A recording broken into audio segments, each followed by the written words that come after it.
few months ago, we found out that my grandfather had stage 4 bone cancer, and that kind of brought things to light. The odds weren't really good at that point in time. He was going through chemo, 76 years old.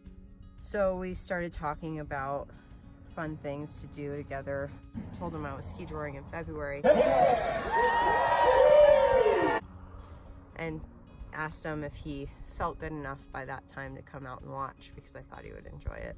He's been a really big part of horses in my life since I was a little kid. He said he'd go, and then my stepdad jokingly said, "Oh, Alphonse, you should do it." And he said, "Well, I don't have a horse." And my mom goes, "Well, there's a horse that I rode a few years ago in the race.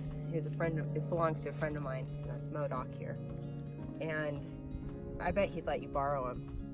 And so he said, "I'll do it. I'll be there. What's the date?" So I've been coming out for the last 5 weeks, 3 or 4 days a week, to get this horse in shape.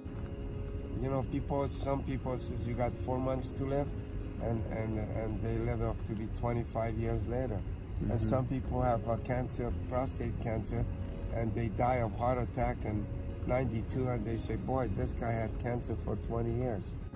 It's my last hurrah here, you know, doing this crazy things with Jasmine. You know, she talks me into it. She goes, "Oh, you could do this. You could do this, Grandpa. You could do this."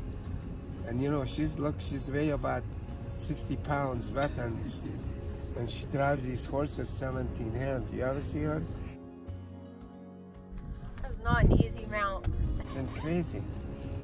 Jasmine has no fear, and her mom, Leah, she rides a horse too. And this is not a joke. This is serious. You could be you know, you better know what you're doing with these horses.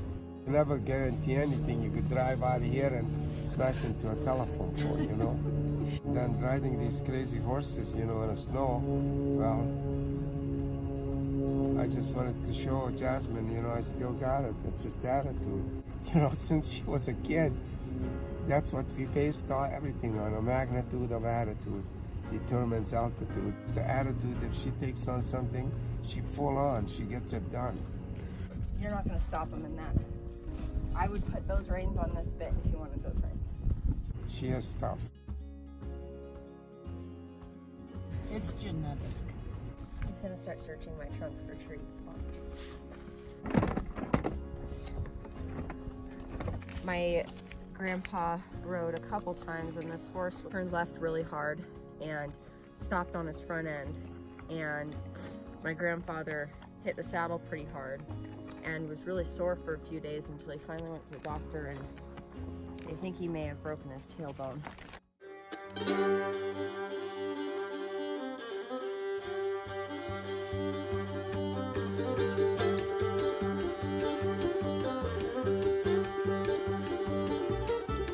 Walking down this road like a man asleep, I feel like darkness closing in. My grandfather was still planning on running Sunday, which was a crazy thought in itself. He did have a confirmed fractured tailbone from riding 2 weeks prior. It takes a lot longer than 2 weeks to heal.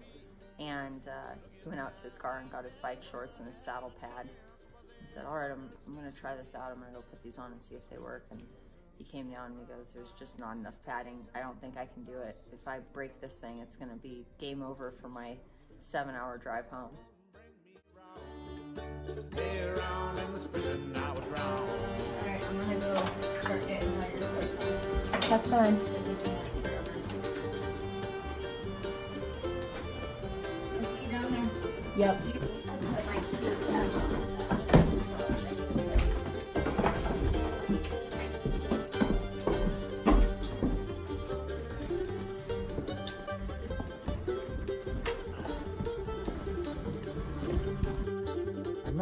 As it approaches, the anticipation just kind of grows and grows, you know? You're like, let's go already. Let's get this done. Let's survive. It's a little scary. I am feeling good. I'm ready. I'm prepared. Awesome. Yep, absolutely. These jumps are bigger than they were 3 years ago, or I've gotten smaller.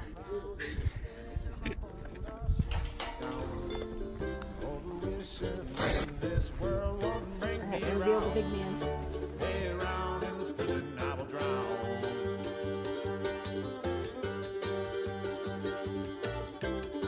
I couldn't even get him to move forward 2 months ago, and now he's like, I can't hold him back.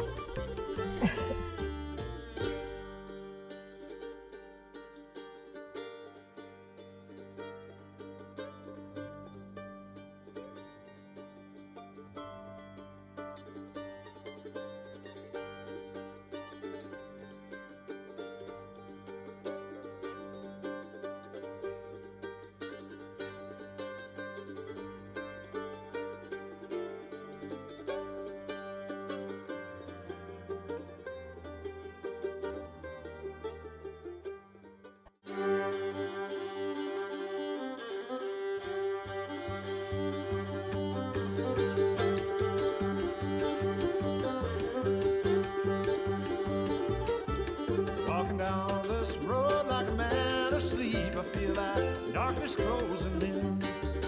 On the promises I try to keep in this lonely life of sin.